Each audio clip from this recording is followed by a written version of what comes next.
तो माशाअल्लाह सुबहान अल्लाह मेरे अल्लाह की शान रहमत बरकत ते वीवर है चेक कर लो। अल्हम्दुलिल्लाह अल्हम्दुलिल्लाह जिस चीज़ का तुहाडे अगों जिक्र किया वो चीज़ां मैंने तैयार कीतियां ते फिर तुसीं मैनूं दसो अगर तुहानूं मेरी वीडियो बिस्मिल्लाहिर्रहमानिर्रहीम अस्सलाम वालेकुम उम्मीद करता हूं तमाम दोस्त खैरियत से होंगे। मैं हूं आपका अपना मेज़बान मोहम्मद बिलाल। अल्लाह के फजल करम और शुक्र के साथ उम्मीद करता हूं आप तमाम दोस्त खैरियत से होंगे। आज मैं अपनी प्यारी सी यूट्यूब फैमिली के लिए एक बहुत ही मज़ेदार रेसिपी लेकर हाजिर हूँ। हाल ही में हमारे चैनल पे रेवड़ी की वीडियो अवेलेबल हो चुकी हैं। इसके अलावा और भी काफ़ी कंटेंट्स अवेलेबल हो चुके हैं। तो सोचा सर्दी बहुत करीब है, दिन ब दिन नज़दीक दिन आ रहे हैं, तो खुशी के मारे हम भी कोशिश कर रहे हैं आप लोगों के लिए अच्छी से अच्छी डिश लेकर हाजिर हुए। तो जनाब तिल आम होते जा रहे हैं मार्केट में, अब आम है तो जैसे सर्दी बढ़ेगी तो इसका रेट अप हो जाएगा। तो आप लोगों के लिए हमने फ़ायदेमंद एक रेसिपी तैयार कर रहे हैं। गजक गजक किस टाइप होगी, जैसे तिल होते हैं इनकी गोल जो टिक्की होती है ना उसको गजक कहते हैं। तो इस तरह तैयार करेंगे विलेज होम तरीके से। तो जनाब हमारे चैनल को अभी तक सब्सक्राइब नहीं किया तो जल्दी से कर दें, ये आप लोगों की तरफ से हमारे लिए प्यार इनाम और मोहब्बत होता है। तो बिना टाइम वेस्ट किए हम लोग चलते हैं वीडियो की तरफ। अल्हम्दुलिल्लाह अल्हम्दुलिल्लाह वीवर चेक कर लो तिल जेडे ने खूबसूरत सफ़ेद तिलों का इस्तेमाल करें। अगे मैं मिक्सिंग तिलों की वीडियो बना के भेजी रखी है, भी तुम्हें भी पता है इस चीज़ का। तो हुण मैं कोशिश किया भी सफ़ेद तिलों की बना के विखावा जिंदी तिल शिकरी में तैयार होंगी। उस तो बाद 1 कप चीनी है पे लोगों का अक्सर सवाल होता कि भाई हमारी जो रेसिपी तैयार होती है जो भी मीठी हम बनाए ना तो उसके अंदर चीनी करमलाइज नहीं होती और जैक नहीं मारते, लेकिन उसमें कुछ मिस्टेक लोग करते हैं। वो आए आज इस वीडियो में आप लोगों को दिखाएंगे कि वो क्या मिस्टेक होती है। स्टेप बाय स्टेप आप लोगों को गाइड करेंगे किस तरह इसकी करमलाइज चीनी होती है, किस तरह इसके अंदर पकड़ पड़ती है, ये सब कुछ इस वीडियो में बताएंगे। अल्हम्दुलिल्लाह वीवर हम लोग अपनी खूबसूरत सी किचन में आ चुके हैं। तो वीवर जैसे कि आप लोगों को पता है हमने एक बर्तन खूबसूरत सा रख दिया जिसको कहते हैं आप लोग कढ़ाई टाइप रख दिया। तो इसके अंदर हम लोग ऐड करेंगे चीनी। बिस्मिल्लाहिर्रहमानिर्रहीम। चीनी का तकरीबन आप लोगों ने 150 ग्राम यूज़ करना है। हम लोगों ने भी अपनी क्वांटिटी के हिसाब से यूज़ किया। आप लोग चाहें तो जितनी मर्जी ऐड कर सकते हैं। यकीन माने इसका इतना फ्लेवर और टेस्ट जो है ना इस वीडियो में आप लोगों को दिखाएंगे कि आपके मुंह से मीठा कम भी नहीं होगा। आपका दिल करेगा बार बार इस तरह की टिक्कियाँ तैयार करें, आप भी खाएं और अपने बच्चों को भी खिलाएं। तो जनाब हम लोग इसको करमलाइज करने लग गए हैं। सबसे अहम सवाल, लोग जब शीरा तैयार करते हैं ना तो इसके अंदर 1 बूंद पानी के डाल देते हैं, कहते हैं हमारा शीरा जलने लग गया। तो ये सबसे बड़ी गलती लोग कर जाते हैं जिसकी वजह से उनकी रेसिपी फ्लॉप हो जाती है और कामयाबी से वो रह जाते हैं। तो जनाब हम लोग इसके अंदर कोई भी पानी का ज़रा और ड्रॉप नहीं ऐड करेंगे, इसके अंदर इसको स्क्रॉल करेंगे और ये खुद ब खुद करमलाइज होगी। ये जैसे हो जाती है उसके बाद आप लोगों को मज़ीद हम लोग आगाह करते हैं। इस तरह की यूनिक रेसिपी आप लोगों को इसी चैनल पे मिलती रहेंगी।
अल्हम्दुलिल्लाह वीवर है चेक कर लो जोर हूँ इतने ज़्यादा लगन लग गया।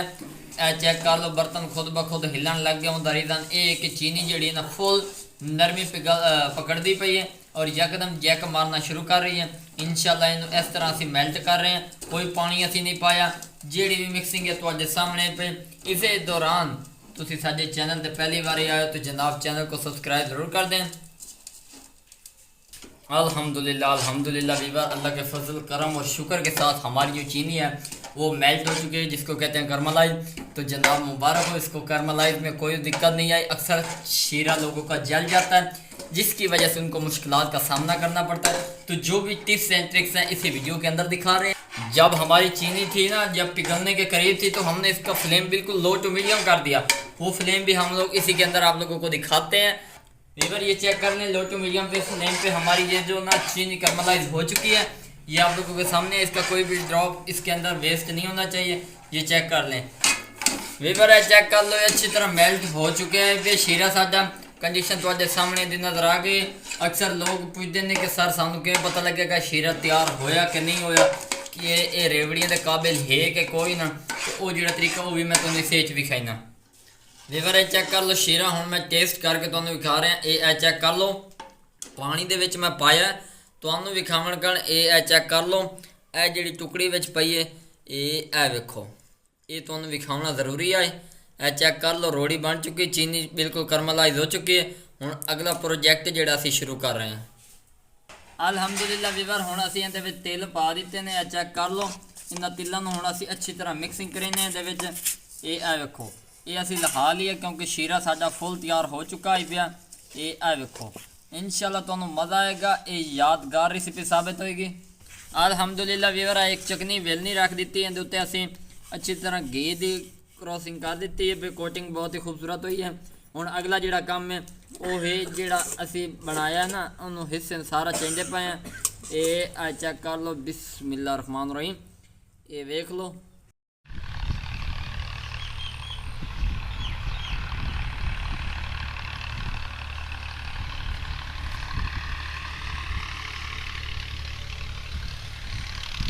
अल्हम्दुलिल्लाह अल्हम्दुलिल्लाह वीवर है, चेक कर लो, तुहाडे सामने दी कंडीशन नज़र आती पई है। यकीन मनो, इस तरह की गजक मैं अपनी पूरी लाइफ च नहीं वेखी। मार्केट तो तुसीं खांदे हो सो वो मैं मने ना, लेकिन ये जिहड़ा फार्मूला मैं तुहानूं दस्सिया, मेरे ख्याल कोई भी बंदा इस तरह ना कर रहा उसी। लेकिन ये थोड़ी बहुत गर्म है पई। इस गर्म के दौरान एक होर तुसा काम करना है पिया। घ्यो चा लिया, एक गिलास लै लिया, इस गिलास के अंदरों कोटिंग कर रहे हैं, बहरू कर रहे हैं पे। परेशान होने की लड़ कोई नहीं, तसल्ली नाल तुसीं करना है। अक्सर लोग शर्मा जाते हैं ना कि हाथों का किवें इस्तेमाल करो, हाथ गंदे ना हो जाए। लेकिन तुहाडा भाई तुहानूं राह दस रहा, बिस्मिल्लाह रहमान रहीम। इस तरह मैं उत्ते यूज़ कर रहा। ये वेखो, एक इस तरह हो गई है। ये वेखो, हुण असीं दूजा पीस करेंदे पे। ये वेखो,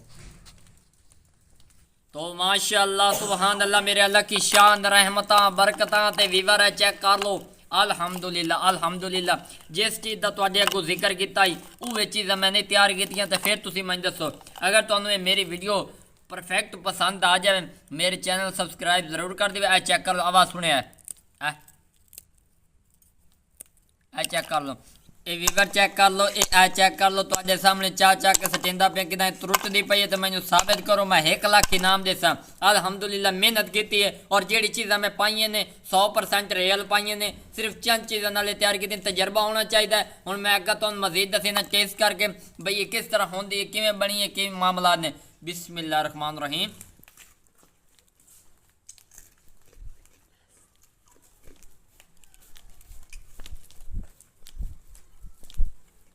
अल्हम्दुलिल्लाह अल्हम्दुलिल्लाह जी, अल्लाह का शुक्र अदा करने जी, बहुत मज़ेदार तैयार हुई है।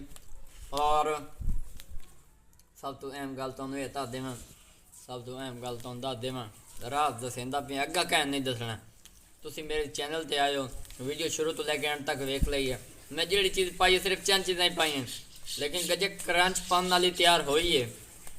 लेकिन अस राज तो कह नहीं पता ना, तो ना ही कोई बंदा दसेंदा है। लेकिन मैनू तुसीं सबसक्राइब करो ना करो, लाइक करो ना करो, मेरा हक बनता तुहाडे कोल शेयर करना।